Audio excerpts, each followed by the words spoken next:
Today I would like to undertake something that I don't usually cover on the channel, an alternate universe. Ordinarily, I tend to stick to discussing about the show as it is, but thanks to the section about Toby in my CGI Hidden Gems video, I've been inspired to rewrite another Thomas story. If Nicholas can make Misty Island rescue work, surely I can try my hand on fixing Journey Beyond Sodor. Over the last few years, I've been playing with ideas on how to improve the film and to make it an overall more enjoyable watching experience. There is admittedly quite a bit to praise about JBS, which can't go unnoticed. However, there are also a lot of things that really let the special down, which levels the entire ordeal out to just painfully mediocre. This film has so much potential and it has stuff that really makes me wanna like it more. But with all the stupid nonsense it's plagued with,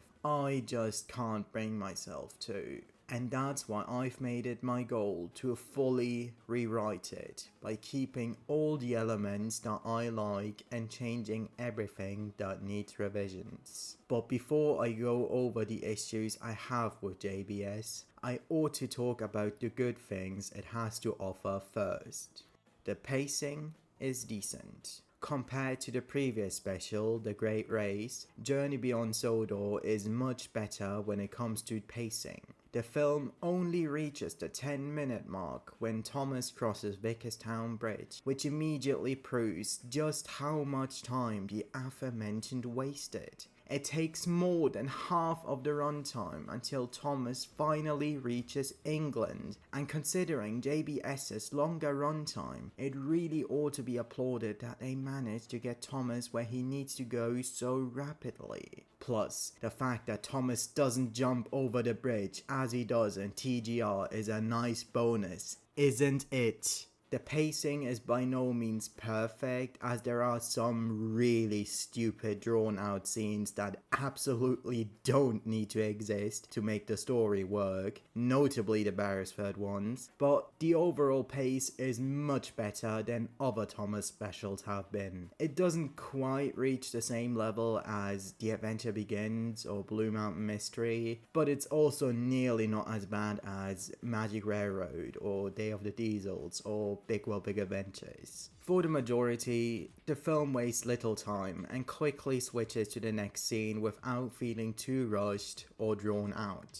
The experimental engines. I know that this will be an unpopular opinion, but I gotta say, I really like the experimental engines. I'm also counting Hurricane as he's based on Decapod, which was also a unique prototype. So let's start off with him. Hurricane is the perfect exemplification of an outcast being able to fit into the norm just fine. Despite being experimental himself, he's never introduced as such, showcasing how little it really matters. He's an engine as useful and reliable as any other, whether conventional or not.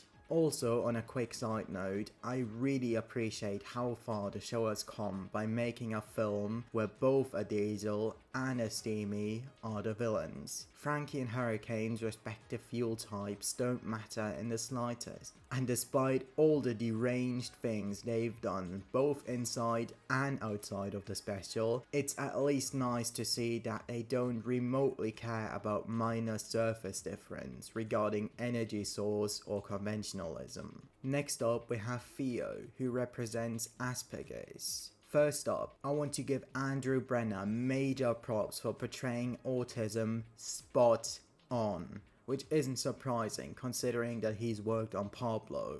Rather than making a big deal out of Theo's disability, they instead took a more subdued approach. People who are on the spectrum will immediately pick up on Theo's subtle character traits, whereas people who aren't familiar with autism won't think much of it. I like how he obviously would rather stay with Merlin, but is too scared to speak up. I love how open he is about his POVs, and I like how he always lets Lexi do the talking because he's too self-conscious to. Speaking of, Lexi is the embodiment of multiple personality disorder, which explains her constant changing between voices and accents. Oh, you would have seen Merlin. He's a stealth engine. Stealth engines are designed to be hard to see, out of sight. While always eager to start a conversation, she doesn't always know when to stop. There's no malicious intent from her to grind somebody's gears. She's just being herself, and I'm glad that the other characters are respectful towards that. I find her rather reminiscent of Marion, and she's a well-beloved character in the fandom. So why isn't Lexi? Admittedly, she can get a bit much at times, but I think that was the point. They wanted to push her lunacy to the max without making her unlikable. And lastly, we have Merlin, the King Arthur class. Unlike Theo and Lexi, he's proud of his unusualness and embraces it. Invisibility on! Merlin's main gimmick is that he's fitted with 3 stovepipe chimneys, which was an addition by Oliver Bullied. He and Sir Gilmere even share the same number, 783. His name, on the other hand, is derived from a different class member, number 740, Merlin.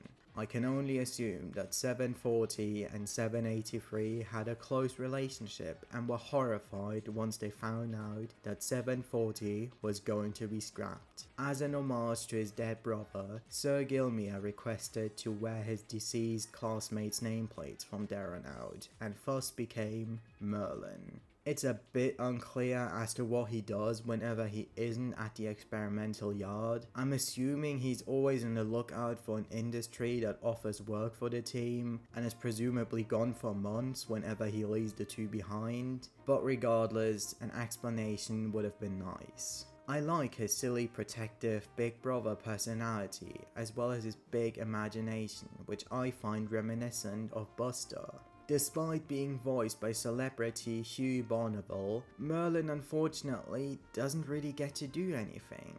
Overall though, I'm quite fond of all the experimentals, and I don't dislike any of them.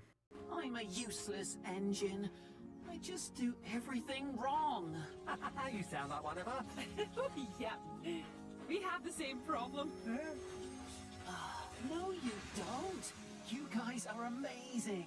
I'm glad that nobody puts the experimentals down for being strange or different, but instead they treat them all as equal engines, as they should. I truly want to give Andrew Brenner and co credits for treating a sensitive topic like impairments with respect and dignity.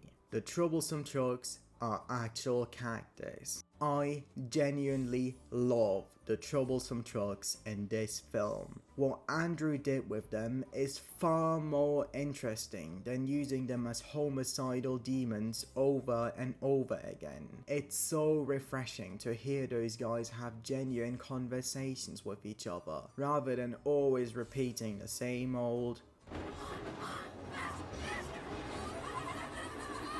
They even prove useful later on in the film when they reveal to James that Thomas is at the steelworks, though I never understood this baffling scene here. Thomas, I have a feeling we're not on Sodor anymore. Yeah, no shit. I could have never guessed. JBS truly is up there with one of the best truck usages of the show, along with Special Attraction, Salty Secret, Hector the Horrid, No More Mr. Nice Engine, among others. The songs are awesome. I know that not a single person will agree with me, but I genuinely prefer JBS's musical numbers over TGR's. I want to clarify that the songs and music in both specials are astounding, and neither is truly better than the other, but my point still stands. I won't deny that I want to go home and the most important thing is being friends pull most of the weight, but the other songs are pretty catchy too. The only song the special really didn't need is Who's Thomas. The song itself isn't bad per se, but it's just utterly pointless and serves as nothing but unnecessary filler. Don't get me wrong, TGR has great musical numbers too, especially Be Who You Are. But between the two, JBS is the winner for me. And not to mention, it too has a completely pointless song that serves nothing with full of surprises. Everybody involved has given it their all when it comes to the songs, but John Hassler in particular truly deserves some props. Never mind that his singing is incredible, but his voice stays 100% consistent throughout. I want to, I need to, I have to be free to go home.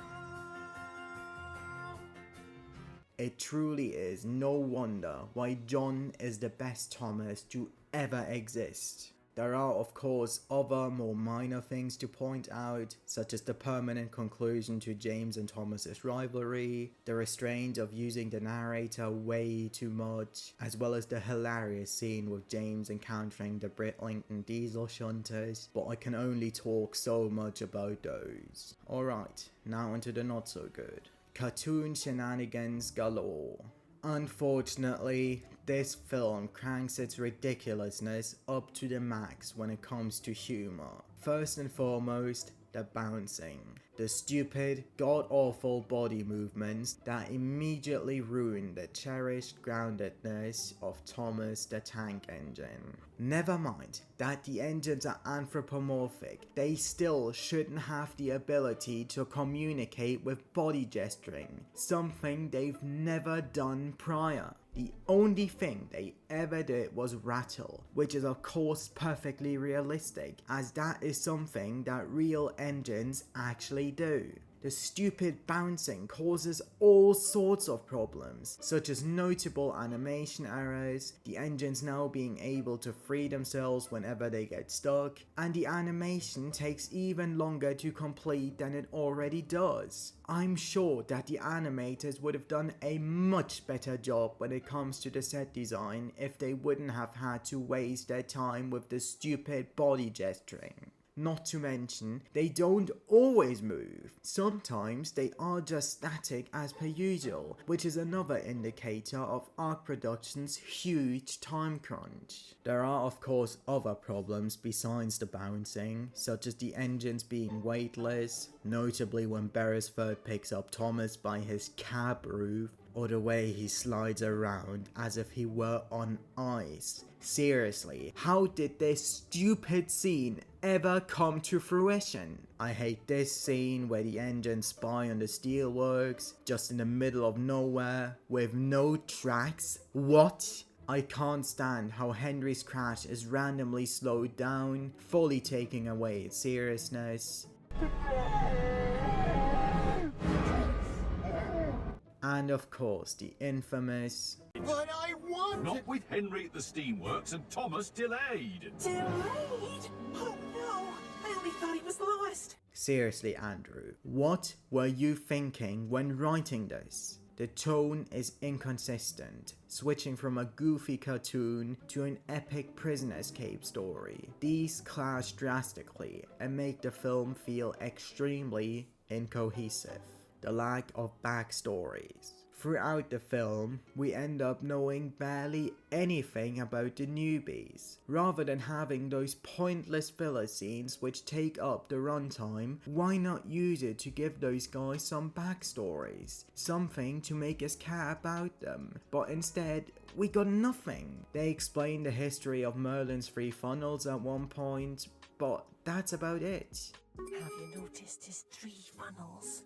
Well, that was an experiment to make his smoke and steam disperse, so you couldn't see him so easily. But it didn't work at all. the forced ending. I think we can all agree that the final act is by far the dumbest part about the film. Never mind the engine spying on the steelworks with no tracks underneath their wheels. Never mind the engines teleporting and magically switching directions. And never mind Thomas being rescued by a magic bucket that comes out of nowhere. Why do the villains get away with all the heinous shit they've done? They confirmed that they've done this stuff before with other engines. Good job, Thomas! He is good, isn't he? In fact, I'd say he might be my favorite new engine. Sailor John got arrested for all that he'd done, and nobody cared about him after that. Topham screamed his lungs out at Diesel 10 and embarrassed him in front of everyone after he'd wrecked the steamworks, and Spencer had to spend days in the mud without anyone to help him. Every special prior understood that actions have consequences and made sure to teach kids to not forgive someone until the baddies have learned their lessons. The experimental saw what awful things Frankie and Hurricane are capable of. So why are they so eager to join the team? I understand they've always wanted to have a chance of being useful, but come on! What is the audience supposed to take away from this? As long as someone has a reason for holding somebody innocent hostage, you ought to forgive them, even if they don't apologize. What the fuck is the moral here? The lack of an impact. Just like TGR, this film has barely any impact on the show's world building. None of the characters are ever seen again, except for Merlin and Beresford once. The Steelworks never appears again and is only mentioned once by James in BWBA. Imprisoned in a steelworks! Be lost in outer space! Controller to Major Thomas. It ultimately doesn't matter that Thomas and Beresford meet each other again in Royal Engine. It doesn't matter if Thomas knows who Merlin is and seeing is believing. And it also doesn't matter if Thomas knows who any of the international characters are. Nothing would really change. The lack of world building makes this special feel redundant. Say what you want about Misty Island Rescue, Day of the Diesels, or even Wubba, but even they bring something new to the table. Misty Island introduces the Rescue Center, which becomes a mainstay for the remainder of the CGI series. Diesels introduces the Diesel Works, as well as Belle and Flynn, who joined the previously established Rescue Center, and Big World lets Nia immigrate to Sodor, and gives Thomas the opportunity to finally explore the world as he always wanted. None of those films are in any way well written, but at least there is a point to them, something that I can't say about Journey. Again, there are other minor things to point out, such as the terrible set design, which is obviously a result of Arc Productions' bankruptcy, the lack of weight for the engines, the lack of an explanation for certain things, notably Merlin's contrived appearance at the siding, and so on. But again, I can only talk so much about those. With everything out of the way, I think now is the perfect time to finally get started with the rewrite.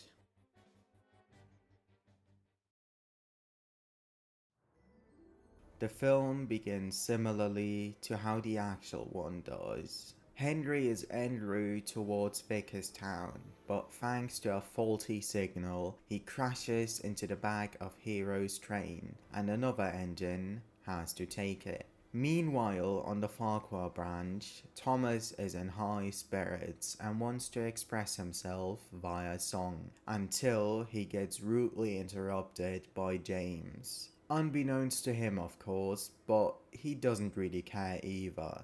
James is completely ecstatified as he was asked to take Henry's important goods train to Manchester. I want to keep his character arc from season 20 intact by him not being bothered with pulling goods trains anymore, especially not when it's a special one. However, he can still be cocky on occasion, as seen here. Overall, James was handled very well in JBS, so I'm not really gonna change anything about him. Thomas is cross with James for ruining his mood and develops a plan.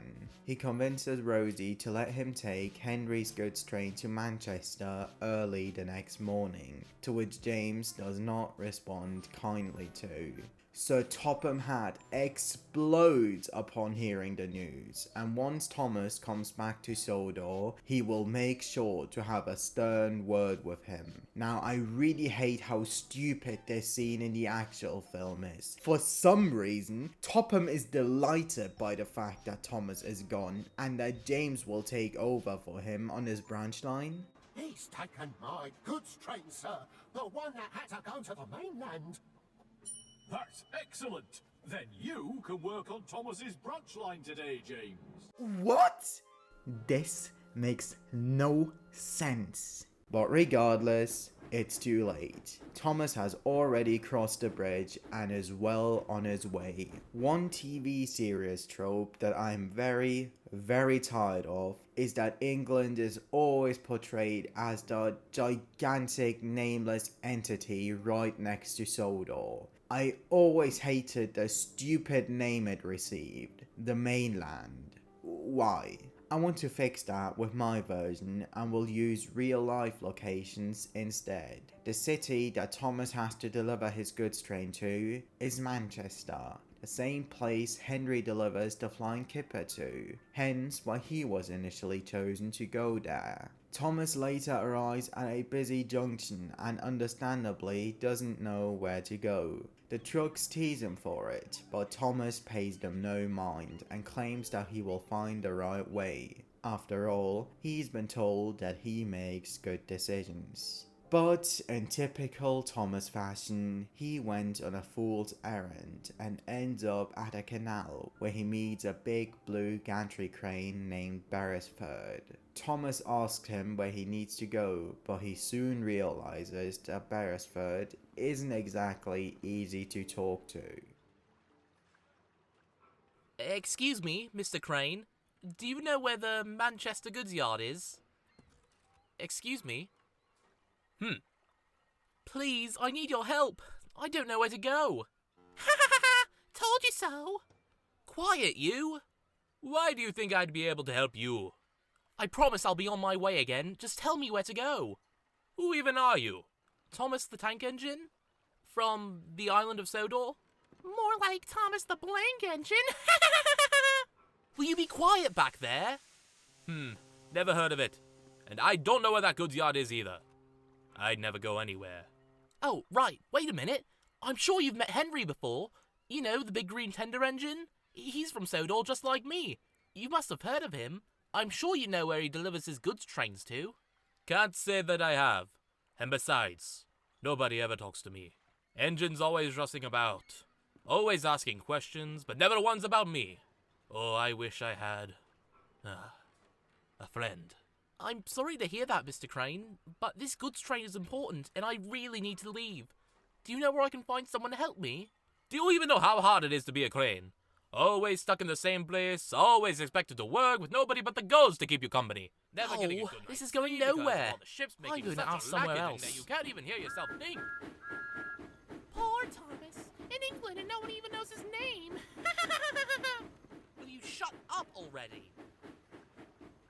And he didn't even ask me my name. Typical.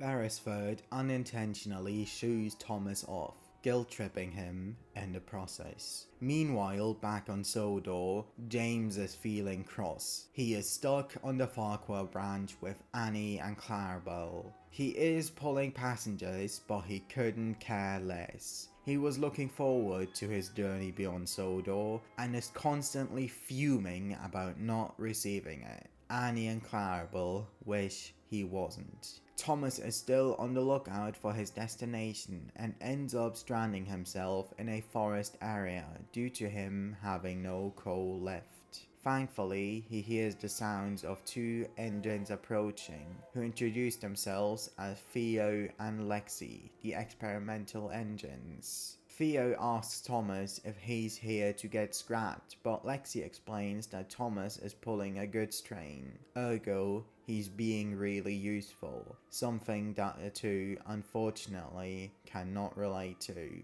Thomas asks why, and they explain that they don't have anywhere to go because there isn't any work for them. Throughout their entire lives, they've only served as guinea pigs and have never been given the chance to prove themselves really useful. Thomas is shocked upon hearing this and subsequently feels sorry for them.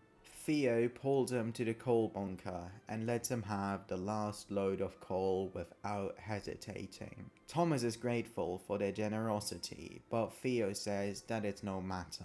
After all, he and Lexi can't do anything.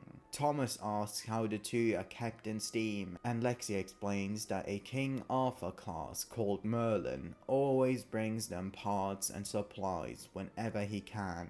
However, that isn't always easy, as the two are unconventional designs. Furthermore, he's always on the lookout for a potential industry that has room for them, though unfortunately, even after years of searching, he hasn't found anything. Merlin has his own work to do and doesn't come by often. In fact, it's been months since he's been here the last time. Lexi tries to remain a positive outlook, but Theo always pulls them back to reality. Both of them are trapped in their yard. The moment they leave, they'll be found and sent for scrap. Thomas mentions that they have a railway traction engine back on Sodor named Fergus, and he's really useful. Theo sarcastically asks if he's fitted with convoluted gears and cogs, and Thomas silently understands.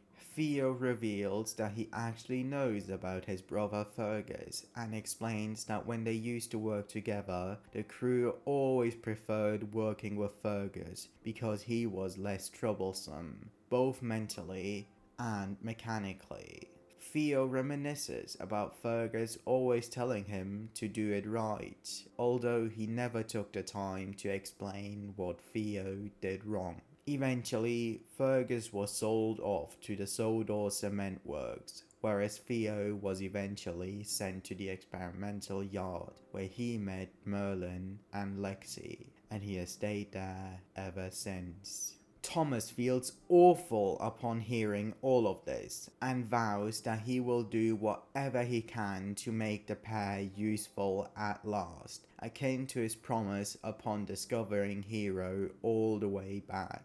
The experimentals are taken aback by Thomas's kindness, but they selflessly proclaim that it's alright and that he should deliver his important goods train. Thomas completely forgot about it and is on his way again, feeling sorry for his new friends once again. He eventually comes across the Bestwick Steelworks, where he becomes acquainted with the industry's engines, Frankie and Hurricane. Thomas explains his situation once more and is ecstatic to hear that he has indeed made it to Manchester. Frankie and Hurricane explain that they often deliver their goods trains to the same goods yard that Thomas has to go to. They tell him to not bother with it today and introduce him to the steelworks via song. Thomas gets woken up suddenly the next morning, and Hurricane explains that he's delivered his goods train last night. Frankie now asks Thomas to return the favor and to help them out. He thinks that it's only fair and gets to work. Thomas enjoys the hard work at first, and after a few mishaps, he's starting to get the hang of it. It's something unusual that he's never done before and views it as quite an adventure. Meanwhile, back on Sodor, Topham discovers that Thomas has gone missing, and when he tells the other engines, they all begin to worry. Well, except for James, who still remains furious. Percy knows this, and he suggests to him to go look for Thomas, but of course, Sir Topham Hatt wouldn't allow it. After all, there's still a lot of work to be done on Sodor.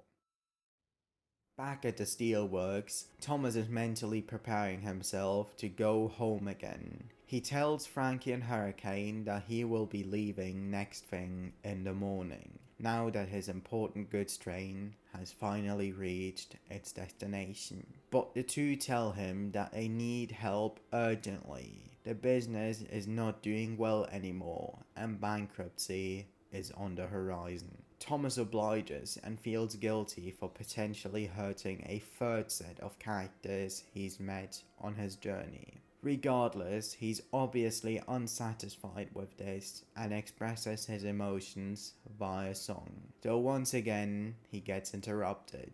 While trying to escape the steelworks, he derails on an old disused set of tracks that lacks rails. Hurricane comes along and pulls him back to safety and is cross with him for his carelessness, and Frankie guilt-trips Thomas by telling him that he's broken his promise. Thomas says nothing. One night at Tidmouth, James finally snaps and announces that he will go to Manchester to bring Thomas home. The others try to talk sense into him, but to no avail. James is sick of doing Thomas's work and, just like Topham, is looking forward to having a stern word with him. He disappears into the moonlight, leaving the others in suspense. Thomas too is sick and tired of being imprisoned at the steelworks and tries to break out a second time. He shunts a line of trucks together and shoves them against the gates. Unfortunately, the collision wasn't hard enough, and even worse, the noise woke Frankie and Hurricane up. Thomas has one more try left, and with all his might, he manages to break free.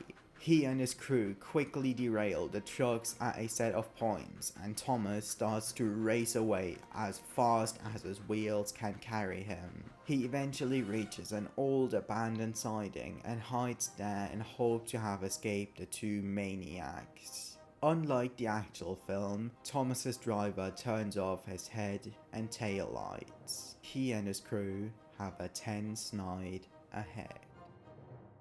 Early the next morning, Gordon pulls his first train to Vickerstown, where he meets none other than Flying Scotsman.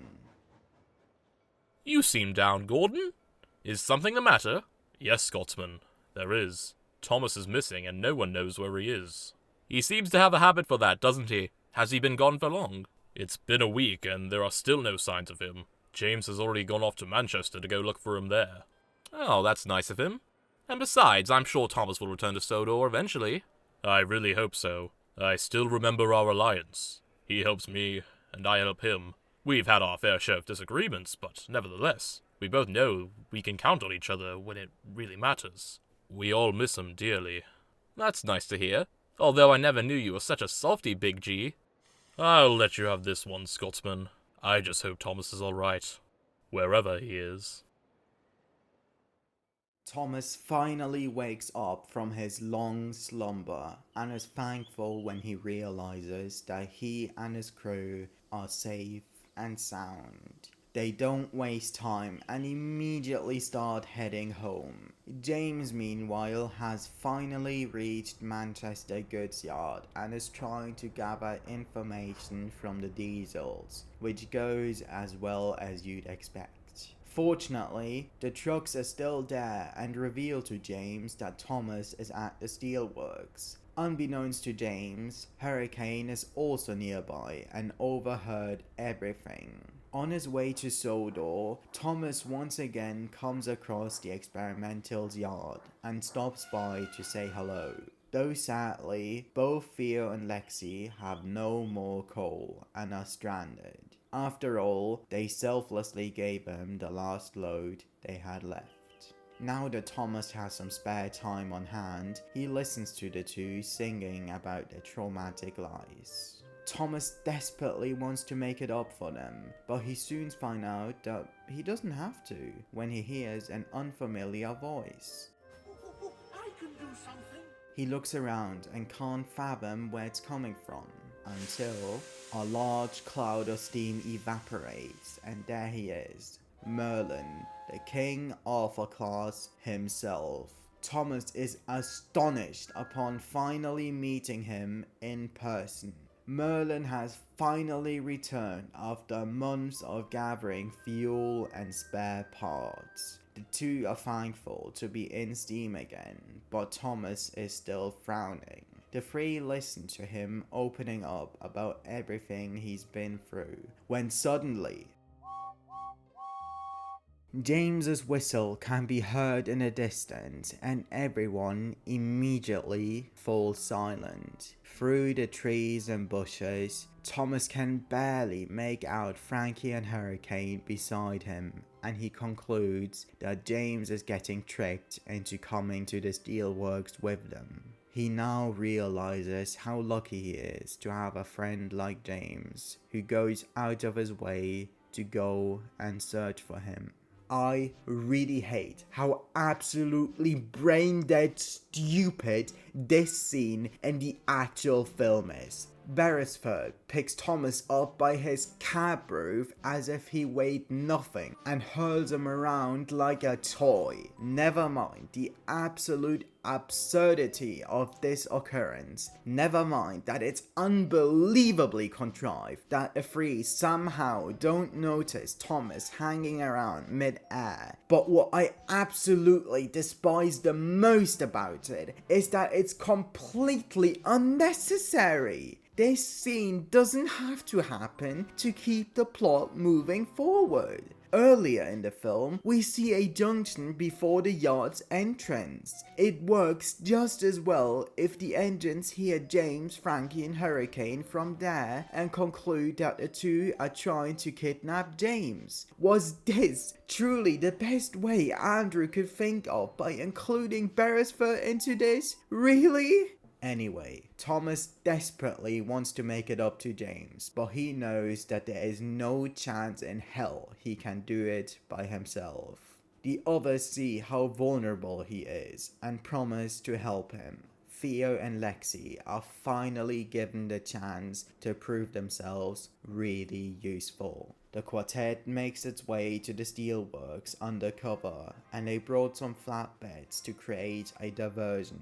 Theo and Lexi create a commotion by derailing their wagons. Thomas tries to sneak in to get James out of trouble, and Merlin stays behind as a backup should either of them intervene. Frankie and Hurricane, however, can't be fooled easily, and they do what they can to prevent the two from escaping. After a few shenanigans, which don't involve Thomas being picked up by a giant magnet, being dropped into molten slag, magically getting rescued by a random bucket, and weightlessly sliding around as if he were on ice, by the way, Frankie makes Thomas crash into a line of trucks, derailing him. Hurricane yells, "No, Frankie, stop!" But she doesn't listen due to being filled with rage by that point. The crash resulted into some ladle trucks full of slag toppling over, and to make matters worse, the slag is directly flowing towards Thomas's direction. He whistles desperately, but Frankie has already disappeared. Hurricane comes to the rescue and heroically shoves him back to safety, but unfortunately for him, his wheels are melting in the slag, hence why Merlin rapidly rushes in and does the same. Frankie meanwhile races towards the embankment, where James and Lexi are already waiting. Lexi shoves a line of trucks in front of her, and James rams them as hard as he can, which results into Frankie toppling over, cab over wheel style. The damage is done, and bankruptcy is now inevitable. Some time passes and Sir Topham Hatt arrives at the scene. He scolds Thomas severely for wandering off, but James intervenes and tells him that it's alright. He's learned his lesson and saved him from becoming imprisoned. Topham also questions Frankie and Hurricane's awful doings, and the former finally reveals that she was coerced to hold every engine who comes across captive, due to being extorted by the steelworks owner. Even Hurricane was unaware of this. The business was struggling, and the owner told Frankie that you have to do whatever it takes to get by. Only now does Frankie realize how horribly manipulated she was, and speaks a genuine apology. Now that this crucial information is revealed, does everyone know who the actual monster is? Some police officers arrive later on and arrest the owner upon hearing the entire story. Thomas can't help but feel sorry for them. Everyone agrees that despite all the shady acts they've pulled on every engine in the past, the two simply don't deserve to be scrapped. Thomas asks them what they used to do before coming to the steelworks, and thus their backstory is revealed. They were initially known as Billy and Decapod respectively, but upon being sold off to the Beswick Steelworks Company, known colloquially as the Mainland Steelworks Company, they both decided to take on new names, Frankie and Hurricane. At first, they were excited to start a new life with the best of friends they could have ever asked for. There were Hurricane and Frankie, of course, but they also had colleagues who were eventually sold off upon drastic struggles the company had yet to face. They still reminisce about old stories, such as clumsy Sonny never making it far without derailing something, or haughty 16 sliding off an embankment. Now that only the two of them were left, their friendship became even stronger. Frankie and Hurricane love each other to death, but still, even the best of friends are susceptible of arguing heatedly. Their toxic environment didn't exactly help. James and Thomas can only relate all too well. Hurricane misses pulling passenger trains, and Frankie misses the smell of salty sea air. Both of them wish to return back to their old lives, but of course they can't go without the other. Suddenly, an idea flies into Thomas's funnel. Frankie and Hurricane get hoisted onto flatbeds, and the cavalcade makes its way to the Manchester Ship Canal. Thomas asks the dockyard manager to purchase 2 really useful engines, ready for anything. The engines were delighted upon hearing this. The manager agrees, but it will take a long time until either of them can get back to work. Hurricane especially. But not to worry, because the manager knows exactly what to do. Just like the real Decapod, Hurricane will eventually get rebuilt into a tender engine, and just like he used to, will return to pulling passenger trains, whereas Frankie will shun trucks in the yard. They won't see each other as often as they used to, but it's no matter. As long as the two share a shed with one another, they are both perfectly content. They also get to meet the docks yard crane, Beresford, who accepts Thomas's apology without hesitation. Everyone is sure that they will become great friends very soon. Theo and Lexi are not looking forward to returning back to the experimental yard, but Thomas reveals that he too has a trick up his splasher. He tells them to come with him back to Sodor. James agrees, and Topham is proud of Thomas upon hearing this. Regardless, they're both filled with trepidation. But what if we aren't youthful? No worries, Theo. I know you and Lexi will be a credit to my railway. But what would we do on Sodor? Oh, I know someone who takes a liking to unusual engines. But what if they don't like us? Don't you worry, Lexi. I'm sure Thomas knows what he's doing. After all, he isn't pulling a train to an unknown destination. And besides, you have proven yourselves really useful already. Without your help, we never would have managed to put an end to the owner's evil schemes. But we're so different. We can't do the same work as those of proper engines. Nonsense. I'm experimental too, and I work just fine. Well, when I'm mended, that is. And what about you, Merlin? Where will you go? Well, I'm sure this won't be the last time we meet each other. I'm sure I will be asked to come to the docks. And who knows, maybe I'll pay a visit to the island of Sonar one day. Well then, we've no time to lose. Let's head back to Sodor. The other engines will be waiting for us. And with that, the quintet makes its way to Sodor.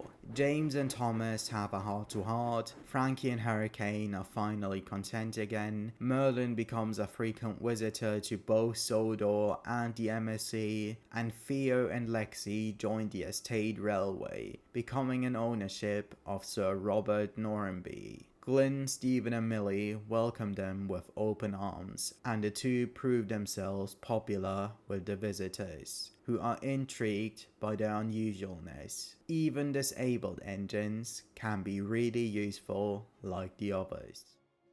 Fergus catches wind of Sodor's newcomers, and one day he delivers a load of cement to Ulstead Castle. He's astounded to see Theo again and immediately apologizes upon seeing him. I'm so sorry for having mistreated you, Theo. I wasn't considerate towards your disabilities, and I was wrong for doing that. I'm not expecting you to forgive me for what I've said to you. All I want you to know is that I take it all back. You deserve better. No worries, Fergus. It's fine. After all, it wouldn't be right to hold any grudges. Well, I'm glad you've proven me wrong. You are really useful. You and Lexi have brought Thomas back to Sodor. Well, I guess there are some things we can do. Indeed you can. It's good to have you guys as a part of the North Western Railway. Now, do you remember the Railway Museum? It's something that the show has set up, though unfortunately that never came to fruition. But I thought I am going to open a railway museum, Stephen. I love the concept, so I think introducing it at the tail end of this rewrite feels very appropriate. The film concludes with Sodor celebrating Thomas's comeback, everyone singing about the importance of friendship, and Henry wondering whatever the hell is going on. What did I miss?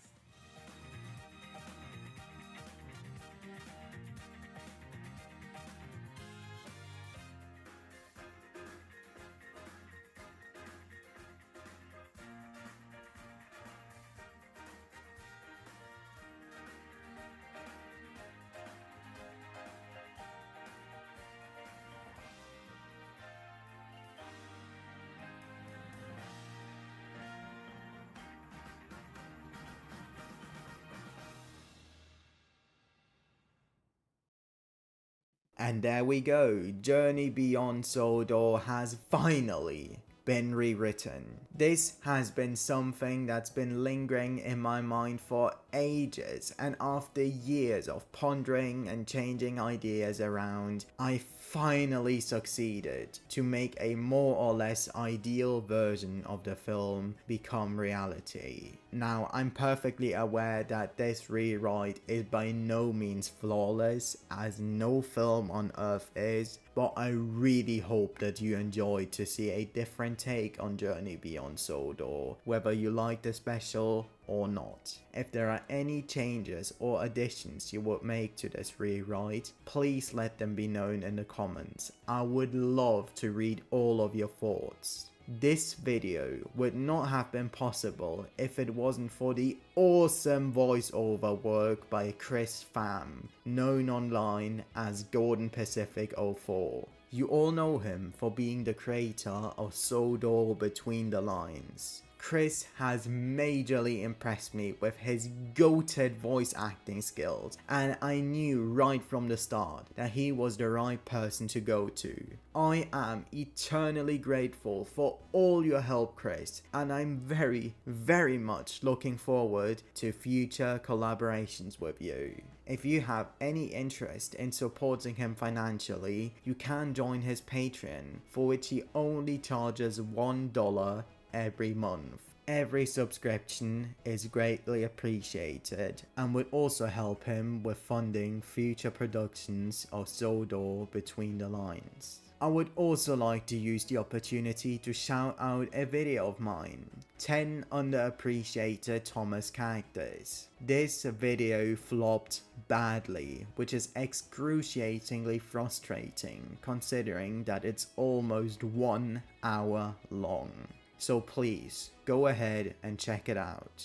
On the other side of the coin, my random observation series has fortunately performed very well, for which I want to express my gratitude. The first part also flopped horribly and only reached 1k views after 3 weeks. However, since part 2 has come out, the views started to skyrocket, and all of a sudden, this video has become one of my top 5 most viewed videos. Go figure. As for videos that I still want to get out this year, I desperately want to work on another passion project, akin to my Duncan video last year. Not only that, but I really hope to get around to finally making a very special video I've wanted to do forever. Hopefully, I'll be able to finish both of them before New Year's Eve.